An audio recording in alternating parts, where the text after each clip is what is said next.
کۆلێجی زمان یەکێکە لە کۆلێجەکانی زانکۆی سلێمانی کە هەر لە سەرەتای دامەزرانیەوە لە ساڵی 1992ەوە دروست بووە.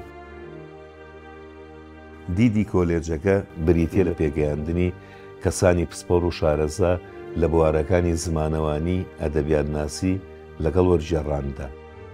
ئەم کۆلێجە جەخت دەکاتەوە سەر پێگەیاندنی کەسانی پسپۆڕ و شارەزا لە بواری توێژینەوەدا بە مەبەستی ئەنجامدانی توێژینەوە بە شێوازێکی زانستی و کارە بە زمانەکانی کوردی و ئەو زمانانەی کە لە بەشەکاندا دەخوێنن.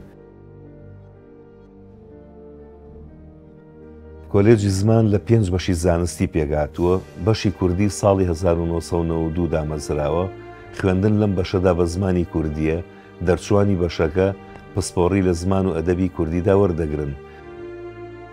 بەشی عەرەبی ساڵی 1993 دامەزراوە. خوێندن لەم بەشەدا بە زمانی عەرەبیە. دەرچوانی ئەم بەشە پسپۆڕی لە زمان و ئەدەبی عەرەبیدا وەردەگرن. بەشی ئینگلیزی ساڵی 1994 دامەزراوە. خوێندن لەم بەشەدا بە زمانی ئینگلیزیە. دەرچوانی ئەم بەشە پسپۆڕی لە زمان و ئەدەبی ئینگلیزیدا وەردەگرن.